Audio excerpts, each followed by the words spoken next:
Buenas noches, bienvenidos a una nueva edición estelar de Costa Rica Noticias. Estamos en vivo a las 6 de la noche con 59 minutos de este martes 15 de junio. Gracias por informarse con la señal de Canal 13. Soy Ernesto Rivera. Los invitamos a que también sigan el desarrollo de estas noticias a través de nuestras redes sociales en YouTube, Facebook, Twitter e Instagram, en las direcciones que aparecen ahora en la pantalla.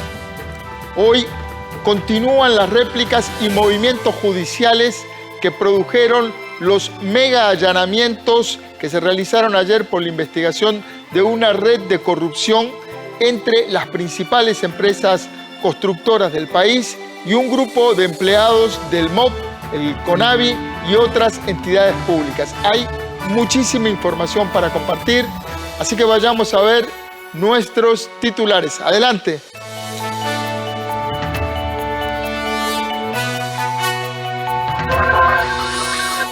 El Juzgado Penal de Hacienda y de la Función Pública del Segundo Circuito Judicial de San José inició a la 1 de la tarde la audiencia de solicitud de medidas cautelares para los 30 detenidos durante 57 allanamientos este lunes. El ex asesor presidencial Camilo Saldarriaga pidió a los diputados una comparecencia para aclarar su papel en el caso donde se investiga supuesta corrupción en la construcción de obra pública.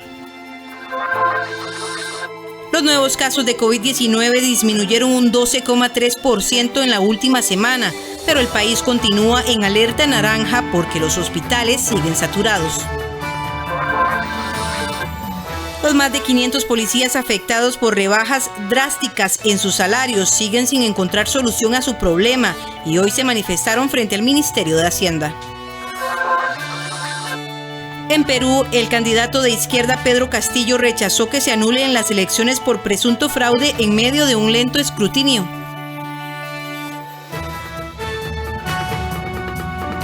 Como les indicábamos, esta tarde inició la audiencia judicial para establecer las medidas cautelares que deberán cumplir las personas detenidas ayer por presunta corrupción en la asignación de recursos para obras viales.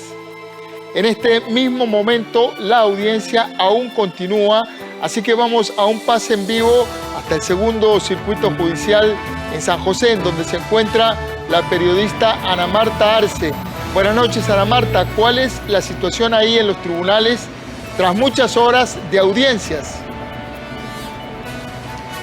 ¿Qué tal? Muy buenas noches, don Ernesto y amigos televidentes. Tal y como usted lo menciona, este martes en horas de la tarde dio inicio la audiencia de medidas cautelares para las 30 personas detenidas este lunes por presunta corrupción en obra vial. La audiencia se lleva a cabo en el Juzgado Penal de Hacienda y también en el Segundo Circuito Judicial acá en Goicoechea.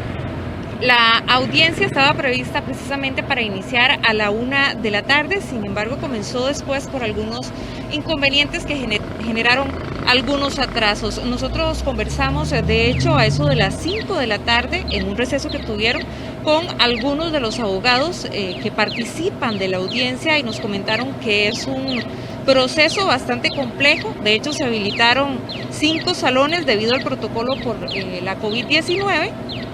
Y debido a la cantidad de detenidos, el proceso será bastante largo. Incluso algunos de ellos consideran que podría seguir este proceso hasta el jueves y sea ese día en el que se den las medidas cautelares. Para hoy se espera que esta audiencia finalice en algunos minutos. Nos indicaban que podría finalizar más bien de 7 a 7 y media de la noche y mañana daría inicio a las 8 de la mañana. Cabe mencionar también que al ser tanto los detenidos, algunos abogados llevan la defensa de hasta 3 o más personas, pero veamos las declaraciones que nos dieron algunos de estos abogados en horas de la tarde. Esta es una audiencia con una logística muy grande. Realmente hay una gran cantidad de imputados detenidos, son aproximadamente 33. También una gran cantidad de abogados, de asistentes, custodios. Se están utilizando 4 o 5 salas para poder tener a toda la gente por el tema del COVID. Y bueno, arrancó en horas de la tarde. Se prevé que el día de hoy termine entre 7 y 7:30 de la noche. Es muy probable que esta audiencia continúe todo el día de mañana y cuidado y el mismo jueves esta audiencia finalice. Es una gran cantidad de hechos los que se están ventilando. La Fiscalía va a pedir medidas para 33 personas, tiene que ir una por una justificándolas y por lo tanto lo que se espera realmente al ritmo que va la audiencia es que nos llevemos entre 2 y 3 días mientras se resuelve la situación jurídica. Tal vez. Lo que le puedo señalar es que la causa es muy voluminosa, va a tomar mucho tiempo por resolver esto. No sabemos en realidad cuándo puede terminar la audiencia y bueno, habrá que armarse de paciencia, ¿verdad? Sí, exacto. ¿Qué se ha hablado por lo menos en estas primeras horas de la audiencia? Cuestiones muy preliminares, ¿verdad? Observaciones que tienen los colegas con relación a sus entes y apenas estamos iniciando con la relación fáctica del Ministerio Público, ¿verdad? Es un asunto más que complejo, grande en información. Es un asunto que inicia en el 2017, no en el 2018, y se extiende hasta el 2021. Eso ha traído una serie de informaciones y obviamente que el Ministerio Público va a exponer una teoría del caso que va a argumentar durante varias horas. Apenas estamos iniciando, apenas están dando imputaciones e informaciones de hechos que está conociendo la defensa, pero además de eso, información derivada de las investigaciones.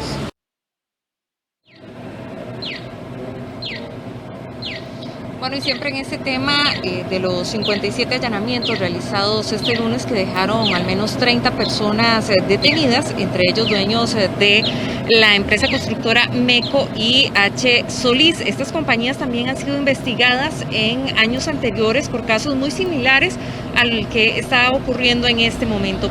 Precisamente la constructora MECO estuvo vinculado en una situación similar en el año 2017 en Panamá. Veamos la siguiente información.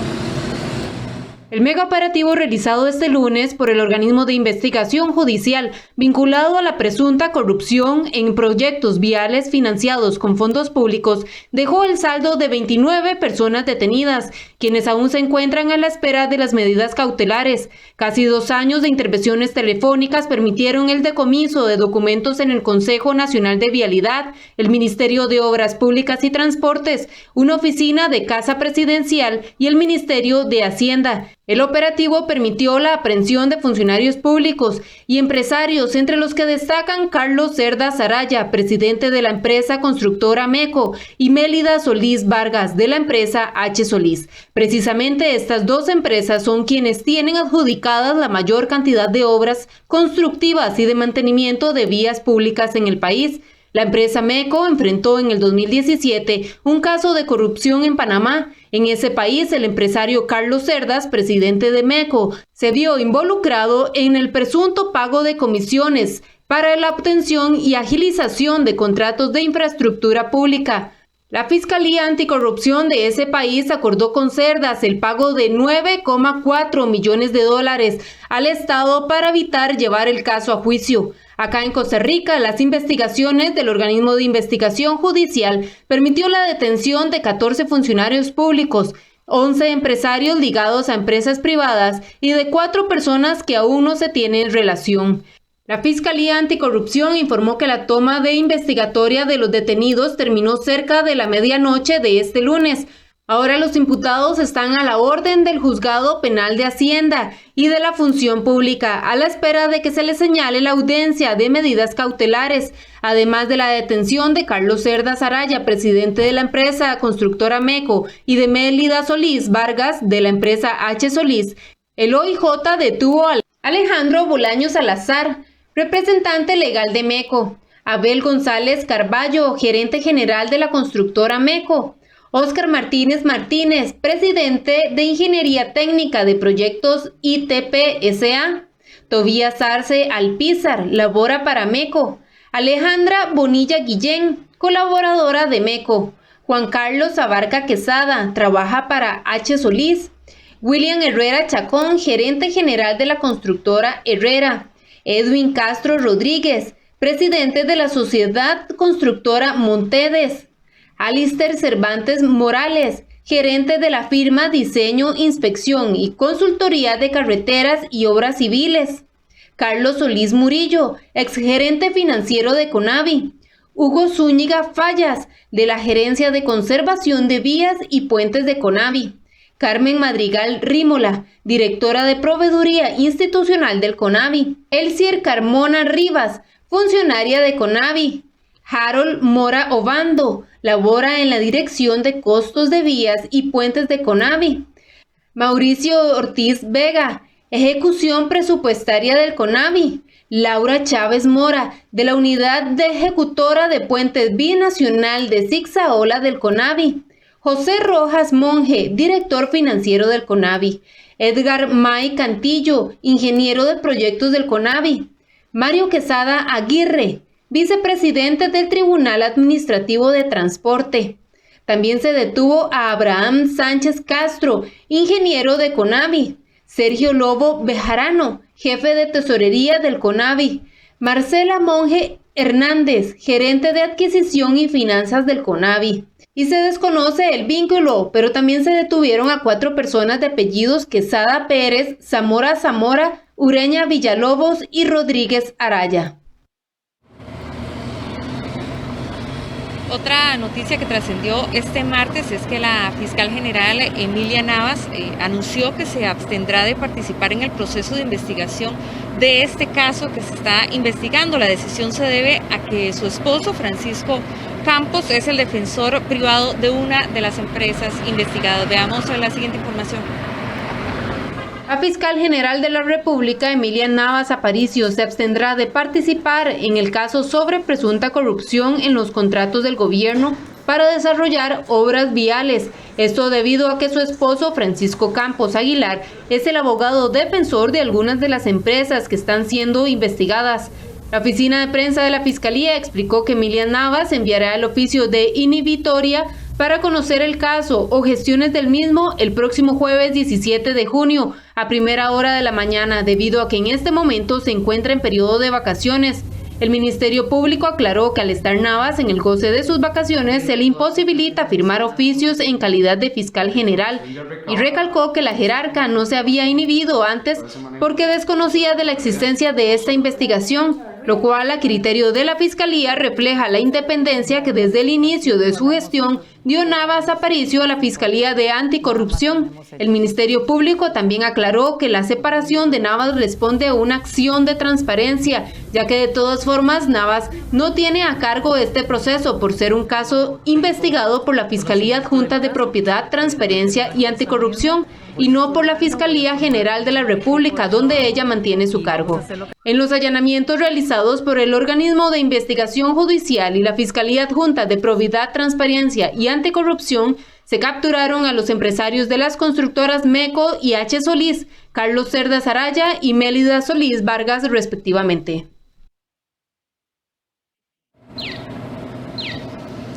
Este martes aún se dieron 5 allanamientos en conjunto por este caso denominado Cochinilla. Específicamente se dieron en oficinas del Ministerio de Obras Públicas y Transportes, en CONAVI y 2 empresas constructoras también. Desde las 4 de la tarde, el ministro de Obras Públicas y Transportes, Rodolfo Méndez Mata, inició una sesión extraordinaria con el Consejo de Administración de CONAVI con el fin de abordar los temas de la investigación judicial por los presuntos hechos de corrupción con contrato de obra pública.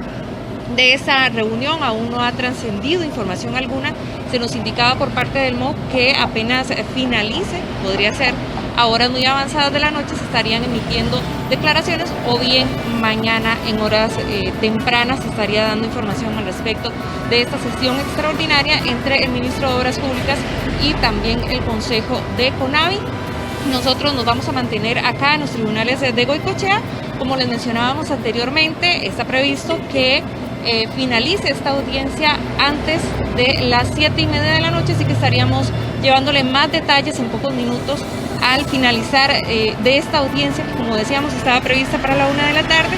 Hubo algunos atrasos, empezó un poco más tarde de lo previsto. Don Ernesto y amigos televidentes, esta es la información que tengo de momento. Vuelvo con usted al estudio principal donde tiene más noticias. Muchas gracias, Ana Marta Arce, que se va a mantener ahí en los tribunales de Goicoechea. Realmente un caso gigantesco, una verdadera maratón judicial entre hoy y probablemente toda la jornada de mañana. y esta reunión que tiene ahora el ministro de Obras Públicas, Méndez Mata, es fundamental para definir la evolución y cómo van a continuar estas obras de infraestructura, porque muchas de ellas están en pleno proceso constructivo y tienen un fuerte impacto sobre el tránsito en la capital. Siempre en el mismo tema, el ahora ex asesor del presidente Alvarado, Camilo Saldarriaga, envió a 2 diputadas una carta en donde solicita que se le convoque a comparecer para poder dar cuentas personalmente sobre las razones que llevaron al OIJ a incluirlo en la investigación judicial de este caso. La decisión de si Saldarriaga comparece o no ante el Congreso podría definirse el jueves en la reunión de jefes de fracción. Vamos a un pase en vivo con el periodista David Roversi, quien está en el Congreso y nos amplía la información. Buenas noches, David, adelante. Gracias, Ernesto, y por supuesto a todos los que nos siguen a través de 13 Costa Rica Televisión. Muy buenas noches a cada uno de ustedes. Bueno, como usted lo dice, Ernesto, realmente hemos podido observar que pues a nivel nacional ha existido una gran sacudida por todo lo que sucedió ayer con estos 57 allanamientos y que hoy pues continuaban de una u otra manera por parte del OIJ y del Ministerio Público, y que ha llevado a conocer rostros de varias personas que están siendo investigadas, de 29 para ser exactos a este momento, y que también ha traído repercusiones por parte de algunos de ellos, o repercusiones más bien que buscan también cómo limpiar su nombre. Alguno de estos es, o uno de ellos más bien, es Camilo Saldarriaga, quien hasta ayer fuese funcionario de Casa Presidencial y quien envió una misiva, como usted también lo mencionaba, el día de hoy a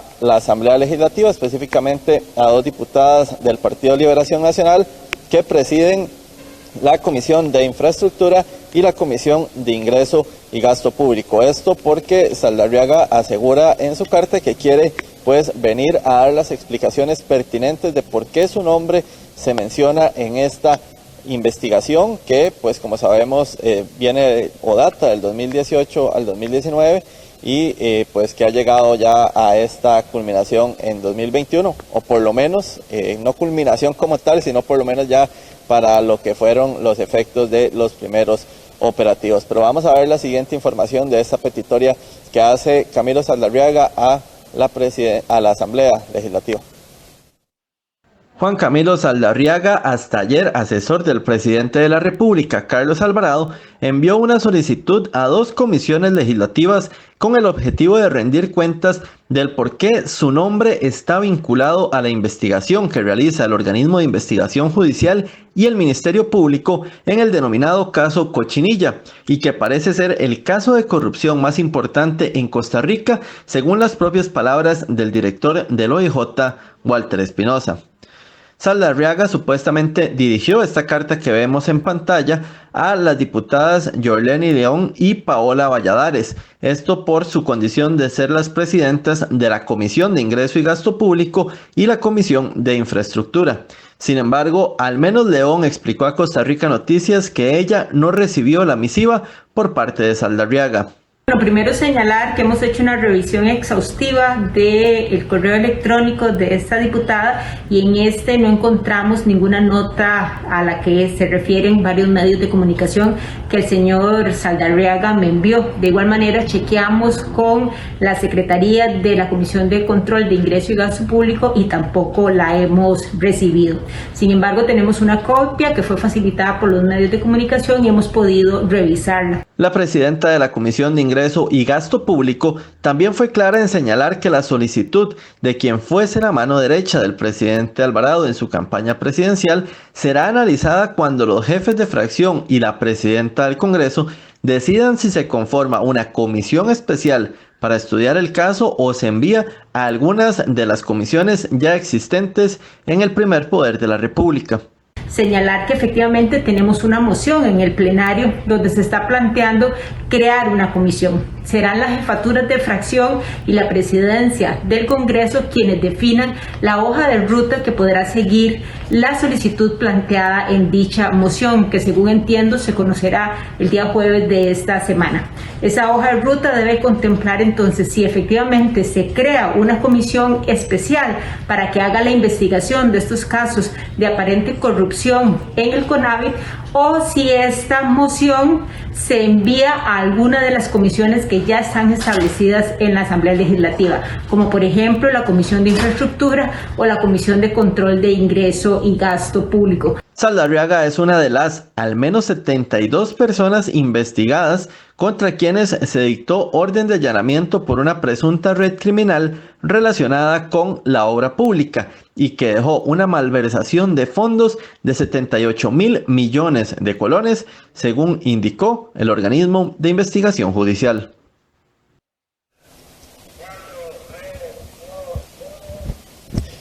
Bueno, en este tema comentarles que a eso de las 5:00 de la tarde, ustedes escuchaban a doña Yorleni León indicar que ella todavía no había recibido el documento oficial. En horas de la tarde, como les decimos, pasadas las 5, se dice que ya llegó el documento al departamento de comisiones, donde se entregó entonces a cada uno de los legisladores que integran tanto la Comisión de Infraestructura como la Comisión de Ingreso y Gasto Público. Pero bueno, siempre hablando de lo que puedan ser comparecencias, vamos a hablar ahora sobre el tema también evidentemente muy delicado que se ha dado con las diferentes reuniones que han tenido algunos diputados acá con personas que se vieron involucradas en el narcotráfico, en los operativos que se dieron hace algunas semanas atrás, y que van a tener a 6 diputados compareciendo ante sus colegas diputados en los próximos 15 días para poder esclarecer un poco esta situación. Así nos lo hizo saber hoy a Costa Rica Noticias la diputada Zoila Rosabolio, quien es la presidenta de la comisión especial que estudia el tema de la posible infiltración del narcotráfico en la zona azul y en la política. Bueno, es una sesión bastante simple. Se va a convocar primero a los 6 diputados actuales y luego se va a convocar a los exdiputados que están en la moción. Para de hoy en 15 quedaron los diputados actuales. Contamos 3 horas porque en realidad en la metodología del primer día se definió que la comisión va de 9 a 12. Hemos levantado antes porque en realidad ya se han evacuado las preguntas con los invitados, como fue con el señor Sobrado, hoy con don Fernando Cruz.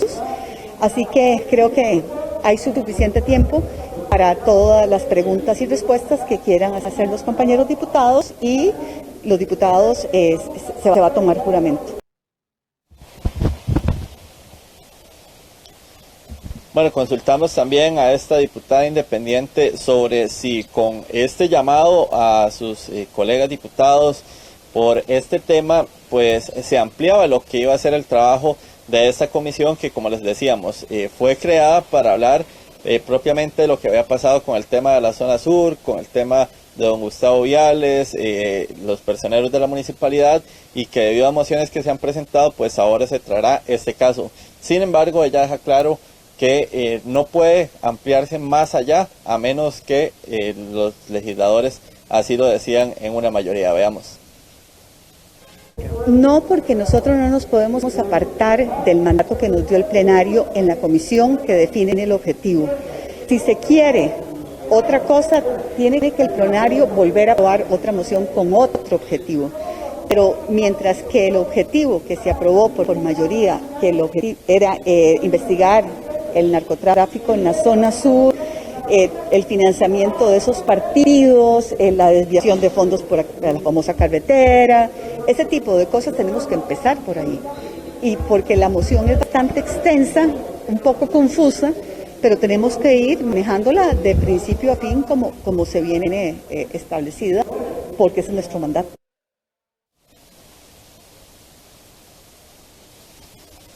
Bueno, como les dijimos, esta comisión pues se reunió también hoy en horas de la mañana y también generó más información, pues Fernando Cruz, presidente del Poder Judicial, estuvo acá para pues hablar también de la infiltración del narcotráfico en los partidos políticos, en municipalidades y demás, pero bueno, esto se lo vamos a traer más adelante acá desde la Asamblea Legislativa. Ernesto, con esto vamos a regresar de momento con usted, que tiene más información allá en el set principal. Muchas gracias, David. Unas semanas legislativas muy intensas. Por un lado, una investigación sobre posibles vínculos del narcotráfico dentro del Congreso. Y por el otro lado, una investigación en curso sobre un mega caso de corrupción en obras viales. Y como telón de fondo, toda la agenda de negociación con el Fondo Monetario Internacional. Realmente unas semanas muy intensas, así que David, prepárese porque tiene mucho trabajo en los días que seguirán. Volvemos en un nuevo pase con usted con el siguiente tema. Gracias, David.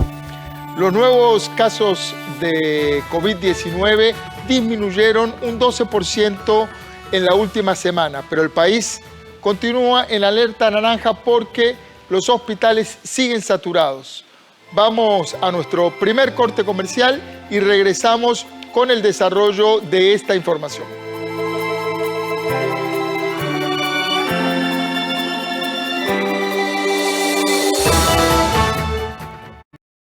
Es urgente que ahorremos agua. Mientras nos enjabonamos de las manos y lavamos los platos, cerremos la llave y al abrirla reduzcamos la presión del agua. Revisemos que no existan fugas en el servicio sanitario. Reguemos las plantas de noche y con un recipiente pequeño. Al lavar, aprovechemos el agua con una tanda completa de ropa. Por su seguridad y la protección ante el COVID-19, comprometámonos con el ahorro de agua. AIA, 60 años de llevar salud y bienestar. En nuestro espacio Cine Retrospectivo presentamos Caso Próbolo, el Instituto del Silencio. Porque nosotros sufrimos muchos años antes, demasiado sufrimos. Un documental argentino que denuncia la violación en un colegio privado. Esto tiene que llegar a buen puerto en impartir justicia y en develar todos los problemas. Este martes 15 de junio a las 9:15 de la noche. En 13, Costa Rica Televisión. Fukuko es una joven despistada, pero con un corazón enorme e ideas innovadoras. ¿Cómo no me di cuenta de algo tan sencillo como esto? ¿Qué tienes? ¿Estás bien, Fukuko? Enamorada de Manpei, un inventor atrevido e ingenuo. Quiero probar otros tipos de fideos. Eso me va a dar la inspiración. ¡Vengan! ¡A probar! ¡Manpuku Ramen para todos! Juntos tendrán grandes aventuras. Realmente hay muchos tipos de fideos en el mundo, ¿no es así? Sí.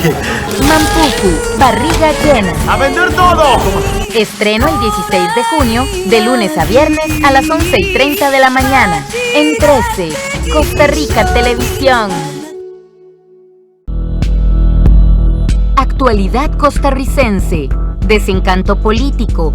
Sensación de estancamiento. ¿Está en peligro la democracia? Animales políticos. A partir del 27 de junio, todos los domingos a las 7 de la noche, con repetición los martes a las 8:30 de la noche.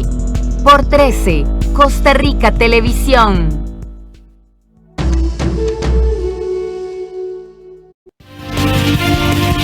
Banco Popular presenta El Tipo de Cambio. Estamos de regreso a las 7:28 de la noche y vamos a repasar en este momento la cotización de la divisa estadounidense.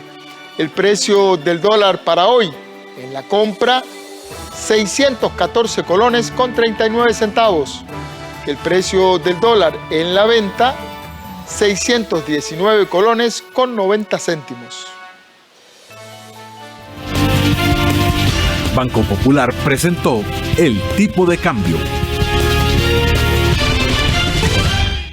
Los nuevos casos de COVID-19 siguen a la baja. Buenas noticias. Esta semana el Ministerio de Salud reportó una disminución del 12.3%. Además, cada vez es mayor el número de personas inmunizadas contra el coronavirus. A la fecha, la Caja ha logrado aplicar más de 2 millones de vacunas. Durante la semana del 6 al 12 de junio se registró 11.727 casos de COVID-19, mientras que la semana que abarcó del 30 de mayo al 5 de junio contabilizó 13.375 casos. Esto representa una disminución de 12.3% de una semana a otra, con un promedio de 1.697 casos diarios. Pero ¿cómo se presentaron los fallecimientos? En lo que respecta a los fallecimientos, la semana del 30 de mayo al 5 de junio contabilizó 182 decesos, mientras que del 6 al 12 de junio sumamos 171 lamentables fallecimientos, lo que nos da un promedio diario de 24 personas que pierden la vida relacionada con el COVID-19. Específicamente para este martes 15 de junio hubo 1.708 nuevos casos de COVID-19, 345.312 en total desde que inició la pandemia. Por su parte, en el caso de los fallecidos, 4.407 desde que inició la pandemia en marzo, 19 personas en las últimas 24 horas. Además, se encuentran 1.245 personas hospitalizadas, de ellas 767 en salón y 478 en unidades de cuidados intensivos. Por otro lado, la entidad aclaró cómo funcionará la mascarilla digital, en donde a través del celular las personas recibirán una alerta si tuvieron o no contacto con un caso positivo de coronavirus. Este sistema lo que les va a permitir es avisarle a cada persona si ha estado expuesta o no a un caso de COVID-19. No les va a indicar con quién o quién fue esa persona, ni el día, es completamente anónimo. Tampoco guarda los datos de ubicación de las personas o de los usuarios. A partir del día de mañana, Google y Apple empezarán a notificar a través del sistema operativo de sus teléfonos un mensaje que les avisará que ya está disponible la opción para activar el sistema de notificación de exposición de contactos de COVID-19. Entrando en los teléfonos Apple al área de configuración, notificaciones de exposición, buscamos la región, sería nuestro país, Costa Rica, y le damos a aceptar los términos y condiciones. En el caso de los sistemas operativos Android, entramos al menú de ajustes, al menú de Google, al menú de notificaciones de exposición, vemos el área de región, seleccionamos Costa Rica, aceptamos los términos y condiciones y estaría activo. Importante, la funcionalidad va a estar disponible a partir de mañana, pero no indica que va a estar activa. Para que esté activa y funcionando, requiere de un acto voluntario de las personas para realizar su activación. Mientras tanto, los equipos vacunadores de la Caja Costarricense del Seguro Social anunciaron que a la fecha han aplicado 2.150.520 dosis de la vacuna contra la COVID-19. Según los datos brindados por los funcionarios de salud, del total de dosis aplicadas, 1.409.778 corresponden a primeras dosis y 740.742 a segundas dosis. Siempre en temas de la emergencia sanitaria, la Comisión Nacional de Emergencias mantiene la condición de alerta naranja para el país debido a que la saturación hospitalaria permanece, pese a la disminución de las estadísticas en los últimos días. Según el reporte epidemiológico de hoy martes, en este momento hay 1.245 personas hospitalizadas. De ellas, 17 están en centros privados de salud y 1.228 en el sistema público. De ese total de hospitalizados, 478 están en unidades de cuidados intensivos y 767 en salud. Según las autoridades, la capacidad máxima óptima de atención en cuidados intensivos es de 359 camas y esta sigue superada al llegar a 478 personas en esta ocupación. Pese a que esta es la cuarta semana consecutiva donde se registra disminución de contagios. En los últimos días, 29 cantones reportaron aumentos de casos de COVID-19. Hoy, la Caja anunció que a partir de mañana iniciarán el traslado de pacientes no COVID a centros médicos privados. Los primeros traslados serán desde el Hospital San Juan de Dios. Según la recomendación de la Sala de Situación y el Centro de Operaciones de Emergencia, vamos a mantener el país con todos los cantones en condición de alerta naranja, sobre todo porque 29 cantones han presentado un aumento en la cantidad de casos positivos por COVID-19. Hacemos un llamado a toda la población a seguir cumpliendo las medidas de protección, las medidas de higiene, el distanciamiento, el respeto de las burbujas sociales. Es importantísimo lo que hemos logrado descender en las últimas 4 semanas respecto del máximo nivel que tuvimos este año de 17,000 casos. El presidente de la Corte Suprema de Justicia, Fernando Cruz, recomendó que la deuda política sea accesible a todos los partidos y espera con esto poder combatir la penetración del narcotráfico en la política nacional. Desde el Tribunal Supremo de Elecciones mantienen una idea similar al presidente del Poder Judicial, pero aseguran que no podrían incrementar los montos, sino buscar una mejor distribución del dinero. Volvemos a un pase en vivo con el periodista David Roversi, quien nos ofrece el detalle de esta información. Hoy estuvo el presidente de la Corte en el Congreso. ¿Qué fue lo que dijo ahí, las gestiones que hizo? David, adelante. Así es, muy buenas noches nuevamente a todos los televidentes. Como usted lo dice, hoy el presidente del Poder Judicial, el presidente de la Corte, estuvo acá en la Asamblea Legislativa hablando sobre el tema de la infiltración del narcotráfico, prácticamente habló de los 3 poderes de la República, habló de cómo se busca en el Poder Judicial minimizar esta situación, esto en la comisión, como decíamos también en el pase anterior, que se creó especial acá para ver el tema del narcotráfico en la parte de la zona sur, por el tema de don Gustavo Viales, como mencionábamos, y también en lo que es prácticamente la política en general. Pero bueno, don Fernando fue muy claro en una propuesta que hacía al Tribunal Supremo de Elecciones, con quien también conversamos, y ya lo vamos a ver a continuación, de lo que es buscar financiar la deuda política, la deuda pública para los partidos políticos, que con esto ellos puedan financiarse, digámoslo así, al 100% y no tener que estar recibiendo dádivas de personeros externos. Esto es parte de lo que Fernando Cruz mencionaba hoy en esta comisión. Veamos. Yo les sugeriría que se replanteen muy bien el tema de las campañas políticas. Eso le corresponderá al tribunal, pero a mí me parece que en esa visión, si ustedes, el narcotráfico no se responde solo a represión, sino a políticas preventivas.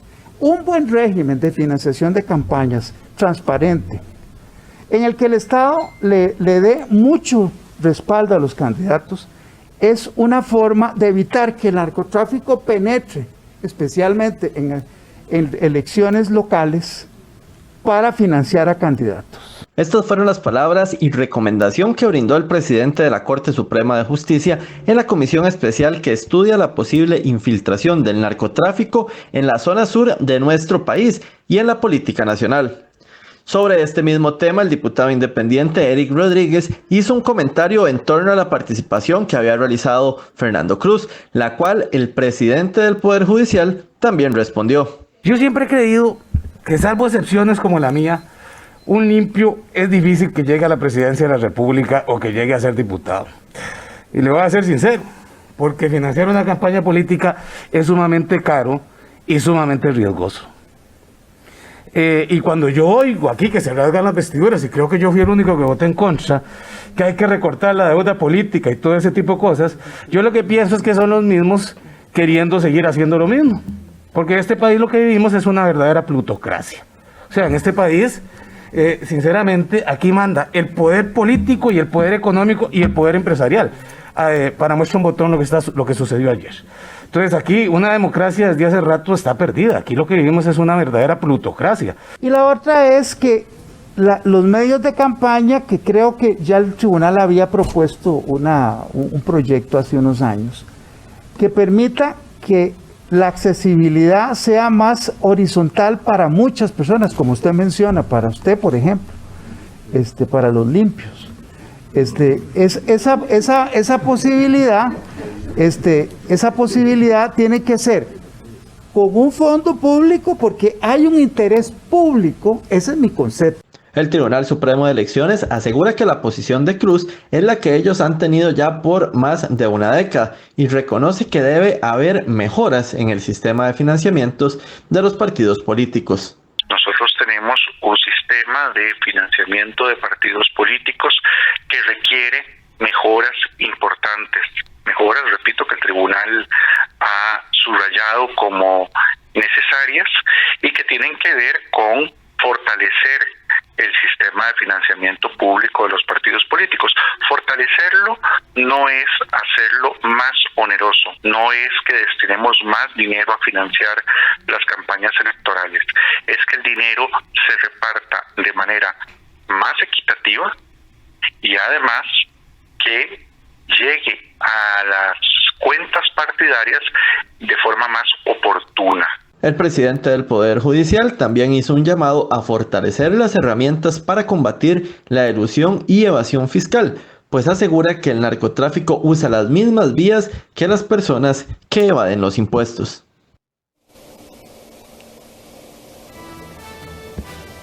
Bueno, antes de regresar con usted, Ernesto, informarle a las personas que nos están siguiendo a través de la pantalla de Canal 13 que hoy se tenía previsto que se lograra votar pues el primer debate del tema del proyecto de empleo público, evidentemente polémico proyecto.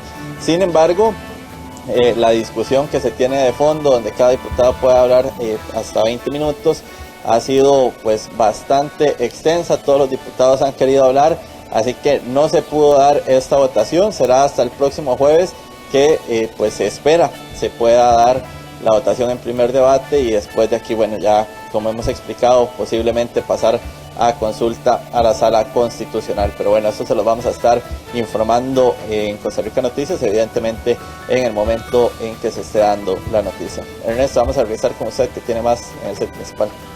Muchas gracias, David Roversi, en vivo desde el Congreso.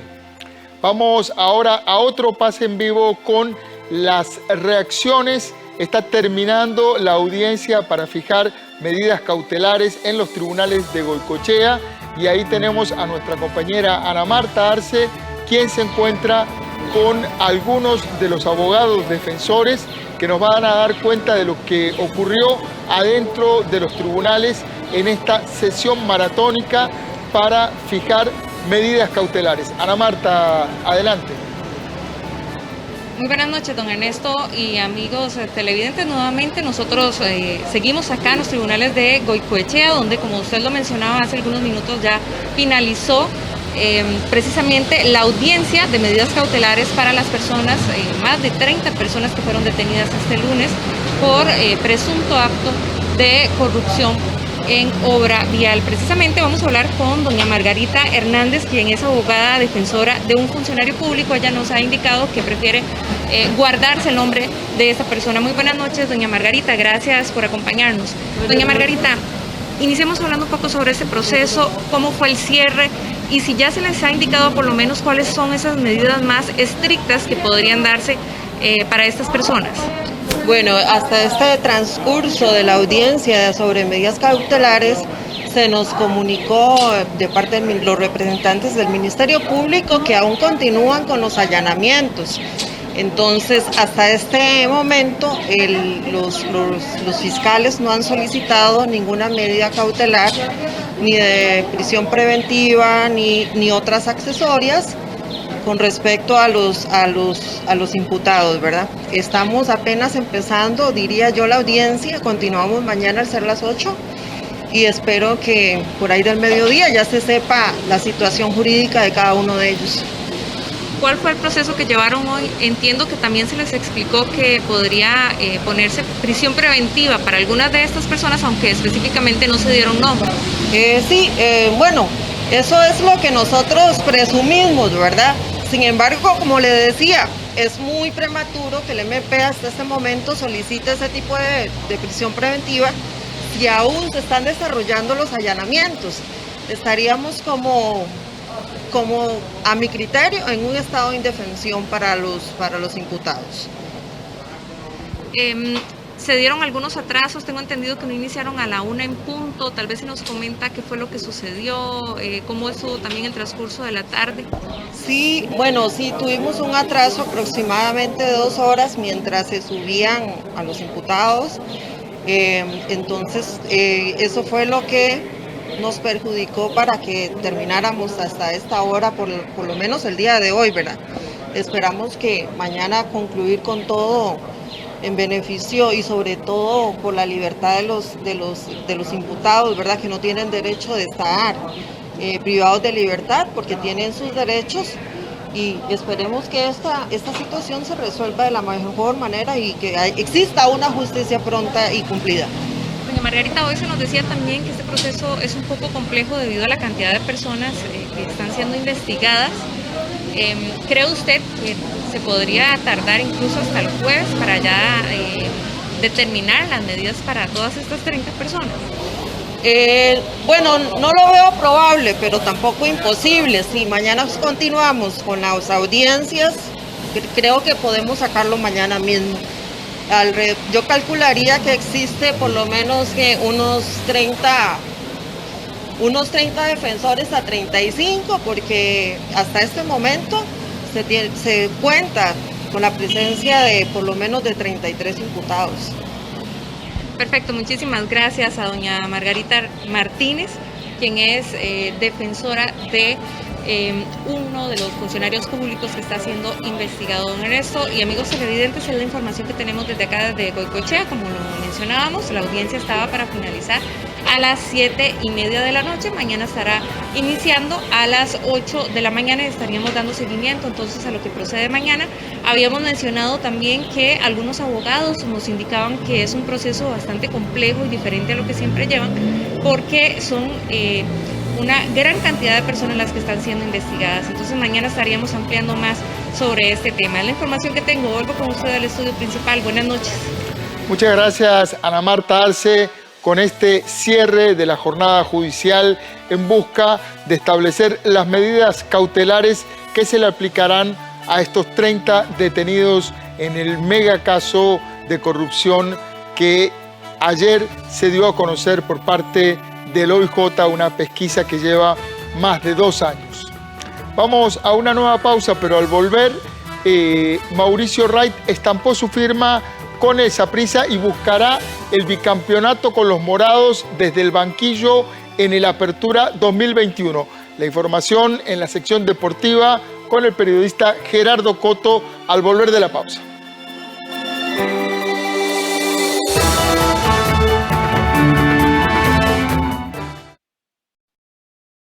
La Junta de Protección Social lucha junto a organizaciones sociales contra el COVID-19. Gracias a la Junta salvamos muchas vidas en nuestro albergue. 1.400 millones de colones fueron aprobados para apoyar a cientos de personas adultas mayores en situación de COVID. Entre ellos, se benefició el albergue de rehabilitación al alcohólico adulto mayor indigente. Gracias por comprar los productos de la Junta. Junta de Protección Social, para hacer el bien. Esta semana en Global 3000, la vida en Japón a 10 años de la catástrofe de Fukushima. No me preocupo por mí, en realidad nunca tuve miedo. Calculo continuadamente a cuánta radiación estoy expuesta. Mientras en Bogotá, Colombia, le declaran la guerra al caos vial. Global 3000, martes 15 de junio a las 10 de la noche. Solo en 13, Costa Rica Televisión. Espectáculos costarricenses que disfrutará desde la comodidad de su casa. Teatro al mediodía. Estreno este 20 de junio a las 12 mediodía. Aquí en 13, Costa Rica Televisión.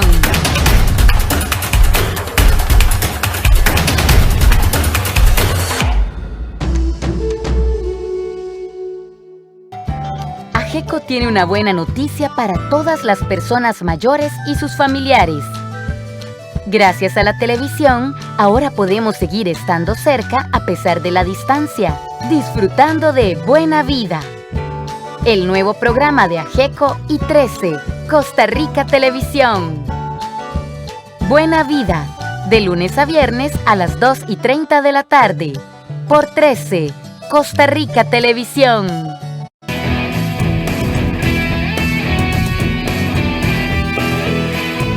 Saludos, ¿qué tal amigos? Bienvenidos, buenas noches. Vamos a los deportes. Mauricio Wright renovó con el Saprissa como entrenador para la Apertura 2021.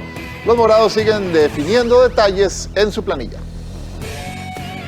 Mauricio Wright estampó formalmente su firma como estratega morado este martes. El técnico estará por un periodo de 6 meses que, aunque parece poco, el timonel asegura que es un tiempo prudente para ver cómo funciona el equipo. En modalidad sí, lo hemos hablado con Don Ángel del primer semestre, la continuidad del segundo semestre de una manera casi que automática, dependiendo de cómo vamos trabajando y cómo vamos de la mano también. Esto es un poquito prematuro, ¿verdad? Digo yo, tratar de hablar de otras cosas, pero la realidad es que estamos de esta manera como se ha anunciado.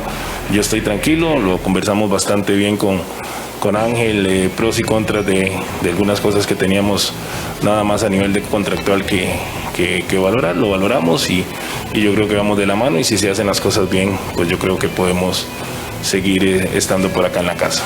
Por otro lado, el Saprissa busca jugadores en el mercado local y no se estresan por la plaza de extranjero. Esto a la plaza de extranjero, ¿no? No hay una posición clara, ¿no? Porque bueno, todas las líneas, el equipo tiene buenos jugadores, el equipo está bastante compensado, ¿no? Y entonces esa plaza la utilizaremos si fuera necesario, siempre para intentar elevar bastante el nivel de la plantilla, ¿no? Si no encontramos una opción de jugador extranjero que pueda elevar considerablemente el nivel de la plantilla y considerablemente lo que tenemos en la cantera y lo que tenemos aquí en el mercado interno, no lo ocuparemos. Mauricio Wright logró el título el torneo anterior en apenas 7 juegos dirigidos. Con ello se convirtió en el tercer entrenador morado que campeonizó con menos juegos, detrás de los 5 del argentino Carlos Peuzela en 1957 y los 6 de José Joaquín Pachico García en 1953. Hablando de fútbol pero internacional, el campeón del mundo y el monarca europeo subrayan sus nombres en la lista de favoritos para ganar la Euro. Francia sacó un triunfo significativo en Alemania, mientras que Portugal goleó en su visita a Hungría.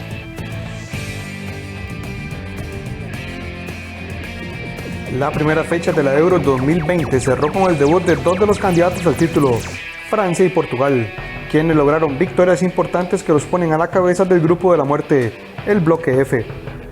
Los lusos, vigentes campeones del certamen, consiguieron una trabajada victoria en Hungría, donde una vez más brilló su estrella, Cristiano Ronaldo, quien se convirtió en el máximo goleador en la historia de la Euro.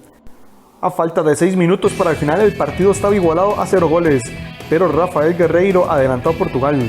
3 minutos después apareció el astro de la Juventus para marcar de penal el 2-0 y al 92, en una gran jugada colectiva, puso el definitivo 3-0. Con ese doblete, Ronaldo llegó a 11 anotaciones en el certamen, 2 más que el francés Michel Platini. Con este resultado, Portugal es primero del grupo, seguido del campeón del mundo, Francia, que le puso el cierre a la primera jornada con un triunfo en Alemania. Aunque los galos no fueron avasalladores como se esperaba, fueron quienes gozaron de las mejores opciones de peligro y encontraron la victoria a los 20 minutos gracias a un autogol del defensor Mats Hummels. Tanto portugueses como franceses podrán sellar su boleto a la siguiente fase del sábado, cuando Francia visite a Hungría y Portugal a Alemania. Ambos se verán las caras el miércoles, en el partido más esperado de la primera fase del certamen. Bueno, con eso cerramos. Hoy no hubo Copa América, solo Eurocopa, así que hay que esperar, don Ernesto, acontecimientos de estos torneos en los próximos días. Gerardo, la Sele en eliminatorias. Le tengo un desafío, Gerardo. ¿Cómo bautizaría el grupo que nos toca? ¿Es el de la muerte? ¿Es el del purgatorio? ¿Cómo apelo a su ingenio periodístico? ¿Qué le parece muerte lenta? Bueno, es que hoy, don Ernesto, ya Panamá clasificó a la octagonal. El Salvador va 5-0 ganando el primer partido, o sea, es un hecho que va a clasificar, está jugando ahorita. Y Canadá también está por clasificar.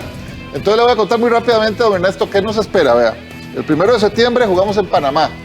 El 4 de septiembre recibimos a México. El 7 de septiembre viene Jamaica. El 6 de octubre vamos a Honduras. El 9 de octubre viene El Salvador. Y el 12 de octubre vamos a Estados Unidos. Las primeras fechas de Costa Rica en la eliminatoria. 2 aforismos para cerrar. ¿Quién dijo miedo? Y suerte que la van a necesitar. Totalmente, más por el momento en el que estamos, ¿verdad? Gerardo Coto, muchas gracias, Gerardo. A usted, don Ernesto, nos vemos. Nos vamos a una pausa comercial y enseguida regresamos.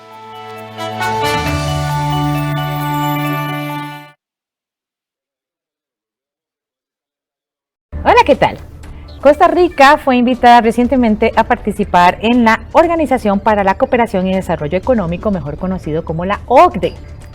Se ha hablado mucho sobre el tema, pero hay múltiples mitos y realidades en torno a él y tenemos que sentarnos a discutir al respecto porque pueden ser muchas las oportunidades que se le abran al país y por ende a toda la población costarricense de participar en la OCDE y de hacer esas medidas que son necesarias para replantear la Costa Rica que tenemos. De eso vamos a hablar en Una Mirada esta semana. Acompáñenos. Costa Rica es una vida.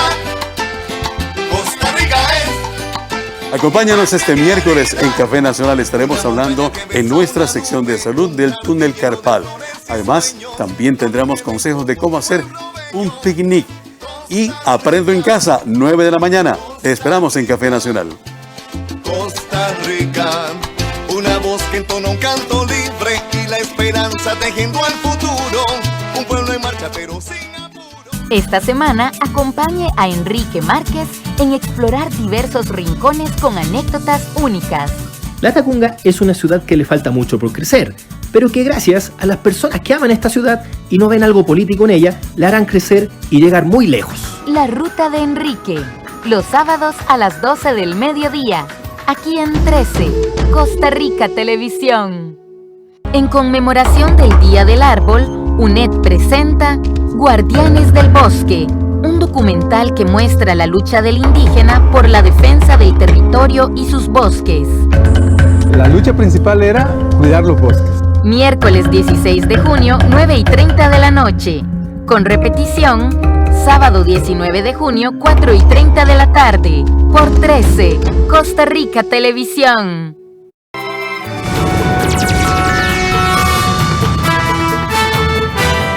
Vamos a las informaciones internacionales. Más de 11.000 estudiantes chinos en toga y birrete de graduación participaron en una ceremonia gigantesca de entrega de diplomas en la ciudad de Wuhan, un año después del levantamiento de las restricciones anti-COVID en esta ciudad que fue el epicentro de la pandemia. Ceremonia masiva en Wuhan. Un año después del levantamiento de las restricciones en esta ciudad china que fue el epicentro de la pandemia de coronavirus, más de 11.000 estudiantes participaron en un acto de entrega de diplomas.